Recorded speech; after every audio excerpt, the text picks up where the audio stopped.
2026 সালের বর্তমান রাজনৈতিক প্রেক্ষাপটে জাপানে দক্ষ জনশক্তি পাঠানোর বিষয়ে তারেক রহমানের পক্ষ থেকে কিছু বিশেষ ভীষণ ও উদ্যোগের কথা উঠে এসেছে।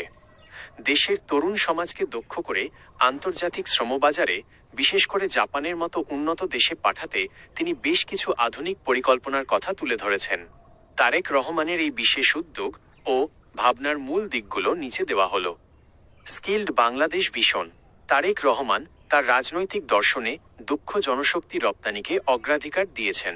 তিনি মনে করেন শুধু শ্রমিক নয়, বরং টেকনিশিয়ান ও প্রফেশনাল হিসেবে বাংলাদেশিদের জাপানে পাঠাতে হবে। এর ফলে রেমিট্যান্স প্রবাহ বহুগুণ বৃদ্ধি পাবে। 2. আধুনিক ট্রেনিং সেন্টার স্থাপন। তারেক রহমানের পরিকল্পনায় রয়েছে দেশের প্রতিটি বিভাগে জাপানিজ স্ট্যান্ডার্ডের বিশেষায়িত কারিগরি প্রশিক্ষণ ইনস্টিটিউট গড়ে তোলা, যেখানে সরাসরি জাপানি ট্রেনারদের তত্ত্বাবধানে প্রশিক্ষণ দেওয়া হবে, যাতে কর্মীরা জাপানে গিয়েই সরাসরি কাজে যোগ দিতে পারেন। 3. ভাষা শিক্ষার ডিজিটাল প্ল্যাটফর্ম। জাপানি ভাষা শেখার প্রক্রিয়াকে সহজ ও সর্বজনীন করতে দেশব্যাপী ডিজিটাল লার্নিং সেন্টার এবং অ্যাপ ভিত্তিক লার্নিং সিস্টেম চালুর ওপর তিনি জোর দিয়েছেন। বিশেষ করে গ্রাম ও মফস্বলের মেধাবী তরুণরা যেন ঘরে বসেই জাপানি ভাষা শিখতে পারে, এমন উদ্যোগের কথা তিনি বারবার বলছেন। 4. আইটি এবং হেলথকেয়ার সেক্টরে গুরুত্ব। জাপানের ক্রমবর্ধমান বয়স্ক জনসংখ্যার কথা মাথায় রেখে তারেক রহমান বাংলাদেশ থেকে প্রচুর পরিমাণে নার্স, কেয়ার গিভার এবং আইটি প্রফেশনাল পাঠানোর একটি সুনির্দিষ্ট রোডম্যাপ তৈরির কথা উল্লেখ করেছেন। তিনি মনে করেন তথ্য প্রযুক্তি খাতে বাংলাদেশি তরুণদের সম্ভাবনা জাপানে অনেক বেশি। 5.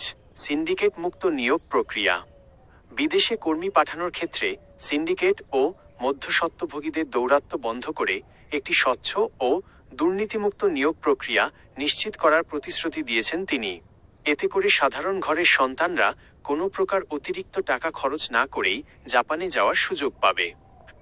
কেন জাপানকে বেছে নেওয়া হয়েছে? উচ্চ বেতন। জাপানে একজন কর্মীর ন্যূনতম বেতন বাংলাদেশি টাকায় প্রায় 1.5 লক্ষ টাকার উপরে। নিরাপত্তা ও সম্মান। কর্মীদের আইনি সুরক্ষা ও জীবনযাত্রার মান খুবই উন্নত। নাগরিকত্বের সুযোগ। দীর্ঘদিন দক্ষ কর্মী হিসেবে কাজ করলে জাপানে স্থায়ী বসবাসের পিআর সুযোগ থাকে। সারকথা, তারেক রহমানের এই উদ্যোগগুলো মূলত দেশের বিশাল বেকার জনগোষ্ঠীকে দক্ষ সম্পদে রূপান্তর করে জাপানের মতো বড় বাজারে তাদের অবস্থান শক্ত করার একটি দীর্ঘমেয়াদী পরিকল্পনা। আপনি কি জাপানের specified skilled worker SSW visa বা বর্তমানের কোনো সার্কুলার সম্পর্কে আরও জানতে চান?